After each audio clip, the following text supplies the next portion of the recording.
देखिए आज हम वैदिक साहित्य संबंधी जो क्वेश्चन आते हैं इसमें क्वेश्चन का रिवीजन करेंगे और इससे जो आपके क्वेश्चन एग्जाम में 100% आते हैं। सबसे पहले देखिए ऋग्वेद। ऋग्वेद सबसे प्राचीन वेद है और ऋग्वेद में 10 मंडल, 1028 सूक्त, 10,580 मंत्र हैं और ऋग्वेद में आपके गायत्री मंत्र का उल्लेख किया गया है। और ऋग्वेद में आपके जो सूर्य, अग्नि, वरुण आदि देवताओं की जो स्मृति की रचनाओं का संकलन किया गया है। सामवेद, साम का अर्थ होता है गायन और गायन का अर्थ होता है संगीत, इसलिए सामवेद को भारतीय संगीत का जनक माना जाता है। और सामवेद में ज़्यादातर मंत्र जो ऋग्वेद से ही लिए गए हैं। नेक्स्ट पॉइंट है कि यजुर्वेद। यजुर्वेद जो आपका कर्मकांड प्रधान वेद है और यजुर्वेद जो आपके 2 भागों में बटा हुआ है।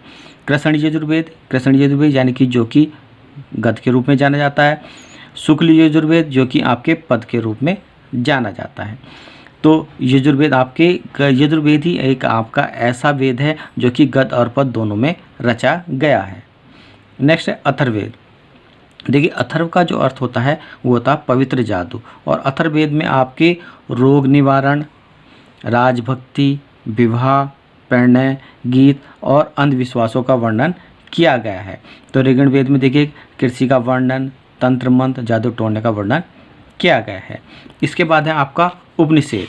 तो उपनिषेद क्या होता है? उपनिषेद का अर्थ होता है आपका कि गुरु के समीप बैठकर एकांत में सीखी जाने वाला ज्ञान, वो आपका उपनिषेद कहलाता है। और उपनिषेद जो आपका आत्मा और ब्रह्म से संबंधित दार्शनिक चिंतन है और उपनिषेद की जो संख्या है वो आपकी 108 है। तो इसलिए उपनिषेद ब्रह्म विद्या कहा जाता है और दार्शनिक विचार संकलित सत्यमेव जयते मुंडको उपनिषद से ही लिया गया है। इसके बाद है आपका वेदांग। वेदों का अर्थ समझने के लिए ही वेदांग की रचना की गई है। वेदों का अर्थ समझने के लिए वेदांग की रचना की गई है और वेदांग मुख्य रूप से 6 हैं जो आपकी शिक्षा, कल्प, निरुक्त, ज्योतिष, छंद और व्याकरण के रूप में हैं। इसके बाद है स्मृति जो आपकी बुद्ध धर्मशास्त्र, स्मृति को आपका धर्मशास्त्र भी कहा जाता है और सबसे प्राचीन स्मृति आपकी मनुस्मृति हैं। इसके अलावा आपकी मनुस्मृति आपकी गौतम स्मृति, विष्णु स्मृति, नारद स्मृति, विशेष स्मृति और याज्ञवल्क्य स्मृति भी आपकी होती हैं। और स्मृति को आपका धर्मशास्त्र भी कहा जाता है और सबसे प्राचीन स्मृति जो आपकी मनुस्मृति है।